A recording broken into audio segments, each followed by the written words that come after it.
Ja mēs skatāmies no reāliem satiksmes drošības uzlabojumiem, tad tie ir tirdzniecības centri. Un proti, protams, it kā liekas loģiski, ka ja tu atbrauc kaut kur ciemos, tev tā kā par tevi ir parūpējušies. Un rekur te mēs redzam, ir dodi ceļu zīme. Un tas ir ļoti svarīgi, jo centros, kur tas nav, strādā labās rokas princips. Jo tas, ka šī iela liekas platāka un tāpēc viņai ir galvenais ceļš, ja šeit nebūtu šī zīme dodiet ceļu, tad labās rokas princips.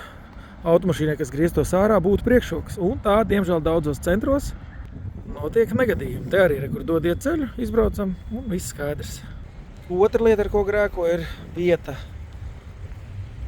cilvēkiem, lai izkāpt ārā no mašīnām. Te vismaz cilvēka platums ir tādā ziņā pozitīvi. Bet, pastīsimies labo piemēru, tas mums tur tālāk. Šeit mēs redzam arī labo praksi, ka ir gājēji ceļš piepacelts. Redzat, jā, tā kā sanāk automātiski, tas ir satiksmi ātrumu mazinošā lieta.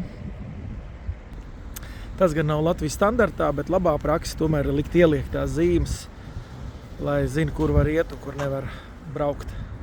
Vēl jau ir tā, ka cilvēkiem vieglāk ir atcerēties bišķiņu simboliņas, jā, jo cipariņi ir labi, ka mēs šā paskatāmies, bet lapiņa vai cita krāsa. Ikea arī marķēts, bet bišķi grūtāk to burtu vēl un ciparu atcerēties.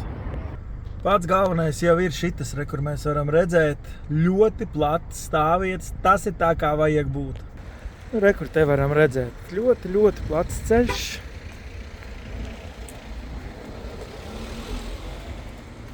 Var iziet un ir pietiek vieta. Bet te ir vēl viena interesanta lieta. Tas tiem, kam ir ģimenes. Ģimenes stāvvietas, te ir marķēts ar bērniem tātad, jā. Bet kas ir? Viņas ir vēl platākas. Es šito īstenībā nebiju pamanījis tikai tagad, ka sanāk, ka ir vēl stipri platāka. Un arī ratiņkrēslos ir platāka vieta. Te varam redzēt arī visur izbraukšana ir dodiet ceļu zīmes. Tā kā Ikea ir viens no labākajiem piemēriem, kā vajag taisīt stāvvietas. Ja gadījumā jūs būvējat tirdzniecības centru, braucat šeit, un, ja gribat zināt, kā nevajag, tad aizbraucat uz Barona kvartāla Cēsielā. Tas ir kā stāvvietas nevajag būvēt pat pazemē.